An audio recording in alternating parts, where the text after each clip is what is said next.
We have to get serious about expecting that children who are removed from their families due to abuse or neglect referrals, that the primary intervention done with them is to connect them into healthy, safe, and permanent relationships, whether that's with their own family or with another. It makes a difference to have 7 to 10 committed adults in a young person's life. It makes an immense difference. So in other words, instead of starting at what's the diagnosis and what's the treatment, we start at assessing the connectedness. And if the connectedness looks like it's not enough, then we emphasize building that connectedness and then introduce treatment and assessment. We just want to answer one question in step 1, and step 1 is called discovery.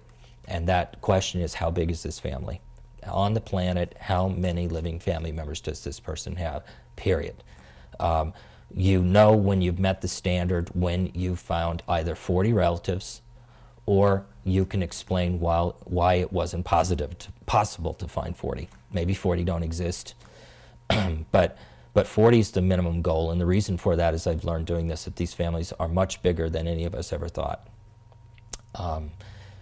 Much bigger than most of us know our own families to be, only because a lot of folks these days don't really know how big their families are.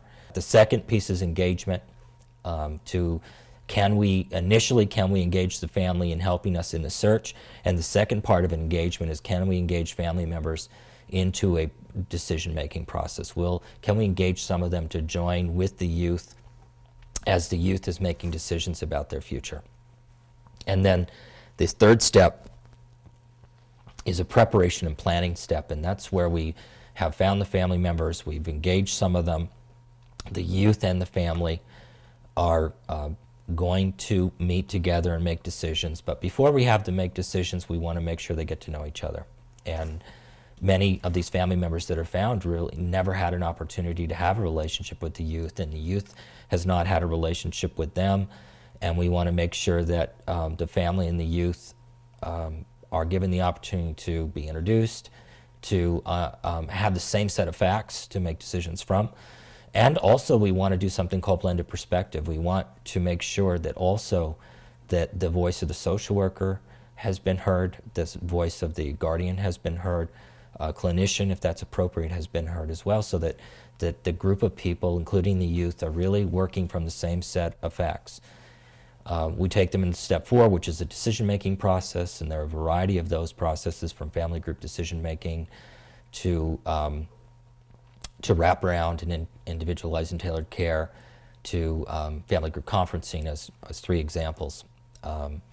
And also a version that I use, which is called a lifetime network meeting. And we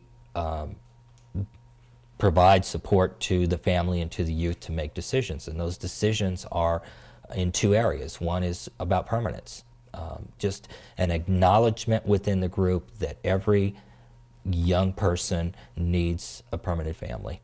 And then the second part is, what is the plan to support and sustain the permanent family relationships? You know, how will we support and value the young person's and the team's decision that the young person should be supported to have a relationship with their birth mom? How do we make that happen? What about their siblings? What about their dad? What about their grandparents? What about a former foster parent that's important in their lives? We want a concrete plan, and we want a group of adults who are committed to making that happen. If there are transportation issues, who will do the driving? If there are housing problems, let's go find the housing. If they need to get into college, let's help get those applications done. But it really becomes a community organizing strategy. We're moving from an individual social worker being responsible for all these things that youth need to having a team of supportive people who are going to partner with the youth to help them navigate life. This lifetime network is crucial to human well-being, and it moves the social worker and youth from being alone to being a part of a community that's committed to one thing, and that is that young person or that sibling group and their success.